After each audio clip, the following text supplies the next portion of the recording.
Hello friends, ओम श्री गणेशाय नमः। आप सभी का स्वागत है आपके अपने यूट्यूब चैनल पर।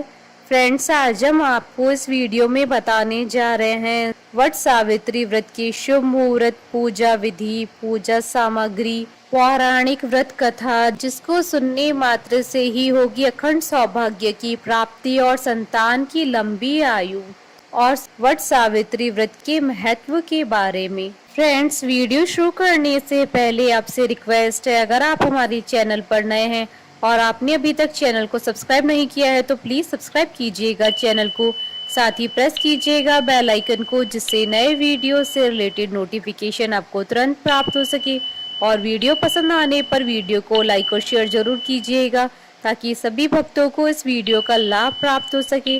और कमेंट बॉक्स में ओम श्री गणेशाय नमः जरूर लिखिएगा। हिंदू पंचांग के अनुसार हर साल ज्येष्ठ मास के कृष्ण पक्ष की अमावस्या को वट सावित्री व्रत रखा जाता है। इसे वट अमावस्या और सावित्री अमावस्या के नाम से भी जाना जाता है। इस दिन सुहागन महिलाएं अपने पति की लंबी आयु, अखंड सौभाग्य और संतान प्राप्ति की कामना के लिए व्रत रखती हैं तथा बरगद के पेड़ की पूजा करती हैं और उनके चारों ओर परिक्रमा लगाती हैं। धार्मिक मान्यताओं के अनुसार ऐसा करने से पति को लंबी आयु प्राप्त होती है, जिससे सुहागनों का अखंड सौभाग्य बना रहता है।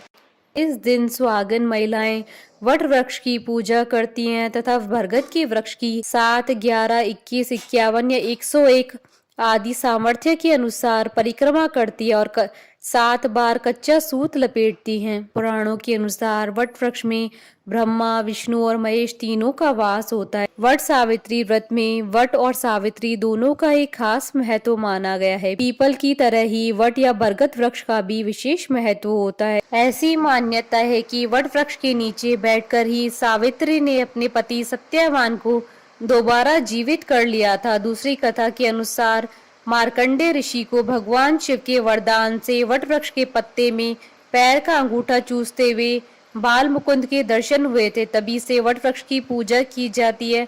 वट वृक्ष की पूजा से घर में सुख, शांति और धन लक्ष्मी का वास होता है। इस दिन महिलाएं सत्यवान और सावित्री और यमराज की पूजा करती हैं। व्रती महिलाओं को इस दिन सत्यवान और सावित्री की कथा को विशेष तौर पर सुनना चाहिए। फ्रेंड्स, अब आइए जानते हैं वट सावित्री व्रत के शुभ मुहूर्त के बारे में। हिंदू पंचांग के अनुसार इस बार वट सावित्री व्रत 30 मई 2022 सोमवार के दिन है। अमावस्या तिथि प्रारंभ होगी 29 मई 2022 को दोपहर 2:54 पर और अमावस्या तिथि का समापन होगा 30 मई 2022 को शाम 4:59 पर। फ्रेंड्स, अब आइए जानते हैं वट सावित्री व्रत के लिए क्या क्या पूजा सामग्री आवश्यक होती है। सत्यवान सावित्री की मूर्ति, धूप, मिट्टी का दीपक, घी, फूल, फल, लाल धागा, कलश, मौसमी फल, पूजा के लिए लाल कपड़े, सिंदूर, कुमकुम, रोली, चढ़ावे के लिए पकवान, अक्षत, हल्दी व 16 श्रृंगार के सामान। इसके अलावा वट वृक्ष के लिए बांस का पंखा और रोली, साथ ही जल से भरा हुआ पात्र और रोली। फ्रेंड्स, अब आइए जानते हैं वट सावित्री व्रत की पूजन विधि के बारे में। वट सावित्री व्रत के दिन महिलाएं ब्रह्म मुहूर्त में उठकर स्नान करके नए और स्वच्छ वस्त्र धारण करके 16 श्रृंगार करें। 16 श्रृंगार करने के बाद निर्जला व्रत का संकल्प करें। आप सभी पूजन सामग्रियों को इकट्ठा कर किसी बांस से बनी टोकरी या पीतल के पात्र में रख लें। फिर पहले घर में पूजा करें और सूर्य भगवान को जल चढ़ाएं। इसके बाद बांस की टोकरी में सप्त धान्य भरकर ब्रह्मा की मूर्ति की स्थापना करें। ब्रह्मा के वाम पार्श्व में सावित्री की मूर्ति भी स्थापित करें। इसी प्रकार दूसरी टोकरी में सत्यवान तथा सावित्री की मूर्तियों की स्थापना करें। इन टोकरियों को वट वृक्ष के नीचे ले जाकर रखें। इसके बाद ब्रह्मा तथा सावित्री का पूजन करें। तत्पश्चात सावित्री तथा सत्यवान की पूजा करके बड़ की जड़ में पानी दें। पूजा में जल, मूली, रोली, कच्चा सूत, भिगोया हुआ चना, फूल तथा धूप का प्रयोग करें। जल से वट वृक्ष को सींचे और उसके तने के चारों ओर कच्चा धागा लपेटकर कम से कम 7 बार परिक्रमा करें। बड़ के पत्तों के गहने पहनकर वट सावित्री की कथा सुनी। भीगे हुए चनों का बायना निकालकर नगद रुपए रखकर सासू जी के चरण स्पर्श करें। यदि सास वहां न हो तो बायना बनाकर उन तक पहुंचाएं। व्रत तथा सावित्री की पूजा के पश्चात प्रतिदिन पान, सिंदूर तथा कुमकुम से सौभाग्यवती स्त्री की पूजन का भी विधान है। यही सौभाग्य पिटारी के नाम से जानी जाती है। सौभाग्यवती स्त्रियों का भी पूजन होता है। पूजा समाप्ति के बाद ब्राह्मणों को वस्त्र तथा फल आदि वस्तुएं बांस के पात्र में रखकर दान करें।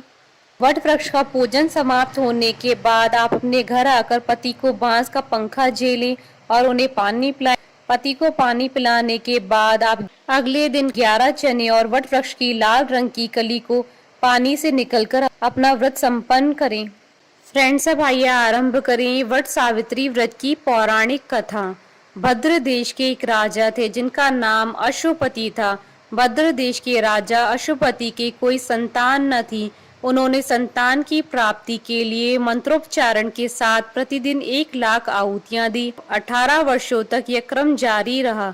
इसके बाद सावित्री देवी ने प्रकट होकर वर दिया कि हे राजन, तुझे एक तेजस्वी कन्या पैदा होगी। सावित्री देवी की कृपा से जन्म लेने के कारण से ही कन्या का नाम सावित्री रखा गया। कन्या बड़ी होकर बेहद रूपवान हुई। योग्य वर न मिलने की वजह से सावित्री के पिता दुखी थे। उन्होंने कन्या को स्वयं वर तलाशने के लिए भेजा। सावित्री तपोवन में भटकने लगी। वहां साल्व देश के राजा धूम्रसेन रहते थे। क्योंकि उनका राज्य किसी ने छीन लिया था, उनके पुत्र सत्यवान को देखकर सावित्री ने पति के रूप में उसका वरण किया। ऋषि राज नारद को जब यह बात पता चली तो वह राजा अशुपति के पास पहुंचे और कहा कि हे राजन, यह क्या कर रहे हैं आप? सत्यवान गुणवान है, धर्मात्मा है और बलवान भी है, पर उसकी आयु बहुत छोटी है। वह अल्प आयु है। 1 वर्ष के बाद ही उसकी मृत्यु हो जाएगी। ऋषि राज नारद की बात सुनकर राजा अशुपति घोर चिंता में डूब गए। सावित्री ने उनसे कारण पूछा तो राजा ने कहा, पुत्री, तुमने जिस राजकुमार को अपने वर के रूप में चुना है वह अल्प आयु है। तुम्हें किसी और को अपना जीवन साथी बनाना चाहिए। इस पर सावित्री ने कहा, पिताजी, आर्य कन्याएं अपनी पति का एक बार ही वरण करती है। राजा एक बार ही आज्ञा देता है और पंडित भी एक ही बार प्रतिज्ञा करते हैं और कन्यादान भी एक ही बार किया जाता है। सावित्री हट करने लगी और बोली, मैं सत्यवान से ही विवाह करूंगी। राजा अशुपति ने सावित्री का विवाह सत्यवान से कर दिया। सावित्री अपने ससुराल पहुंचते ही सास ससुर की सेवा करने लगी। समय बीतता चला गया। नारद मुनि ने सावित्री को पहले से ही सत्यवान की मृत्यु के दिन के बारे में बता दिया था। वह दिन जैसे जैसे करीब आने लगा, सावित्री अधीर होने लगी। उन्होंने 3 दिन पहले से ही उपवास शुरू कर दिया। नारद मुनि द्वारा कथित निश्चित तिथि पर पितरों का पूजन किया। हर दिन की तरह सत्यवान उस दिन भी लकड़ी काटने जंगल चले गए। साथ में सावित्री भी गई। जंगल में पहुंचकर सत्यवान लकड़ी काटने के लिए एक पेड़ पर चढ़ गए। तभी उसके सिर में तेज दर्द होने लगा। दर्द से व्याकुल सत्यवान पेड़ से नीचे उतर गए। सावित्री अपना भविष्य समझ गई। सत्यवान के सिर को गोद में रखकर सावित्री सत्यवान का सिर सहलाने लगी। तभी वहां यमराज आते दिखे। यमराज अपने साथ सत्यवान को ले जाने लगे। सावित्री भी उनके पीछे पीछे चल पड़ी। यमराज ने सावित्री को समझाने की कोशिश की कि यही विधि का विधान है, लेकिन सावित्री नहीं मानी। सावित्री की निष्ठा और पति परायणता को देखकर यमराज ने सावित्री से कहा, हे देवी, तुम धन्य हो, तुम मुझसे कोई भी वरदान मांगो। सावित्री ने कहा, मेरे सास ससुर वनवासी और अंधे हैं, उन्हें आप दिव्य ज्योति प्रदान करें। यमराज ने कहा, ऐसा ही होगा, जाओ अब लौट जाओ। लेकिन सावित्री अपने पति सत्यवान के पीछे पीछे चलती रही। यमराज ने कहा, देवी तुम वापस जाओ। सावित्री ने कहा, भगवान, मुझे अपने पति देव के पीछे पीछे चलने में कोई परेशानी नहीं है। पति के पीछे चलना मेरा कर्तव्य है। यह सुनकर उन्होंने फिर से उनसे एक और वर मांगने के लिए कहा। सावित्री बोली, हमारे ससुर का राज्य छिन गया है, उसे पुनः वापस दिला दे। यमराज ने सावित्री को यह वरदान भी दे दिया और कहा, अब तुम वापस लौट जाओ। लेकिन सावित्री पीछे चलती रही। यमराज ने सावित्री को तीसरा वरदान मांगने को कहा। इस पर सावित्री ने 100 संतानों और सौभाग्य का वरदान मांगा। यमराज ने इसका वरदान भी सावित्री को दे दिया।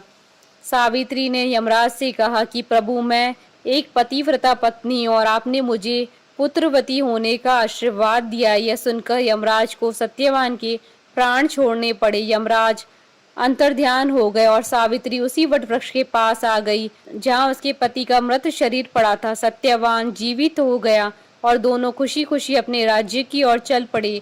दोनों जब घर पहुंचे तो देखा कि माता पिता को दिव्य ज्योति प्राप्त हो गई। इस प्रकार सावित्री सत्यवान चिरकाल तक राज्य सुख भोगते रहे। अतः पतिव्रता सावित्री के अनुरूप ही प्रथम अपने सास ससुर का उचित पूजन करने के साथ ही अन्य विधियों को प्रारंभ करे। वट सावित्री व्रत करने और इस कथा को सुनने से उपासक के वैवाहिक जीवन या जीवन साथी की आयु पर किसी भी प्रकार का कोई संकट आया भी हो तो वह टल जाता है। हमारे साथ इस वीडियो में अंत तक बने रहने के लिए आपका धन्यवाद। ओम श्री गणेशाय नमः।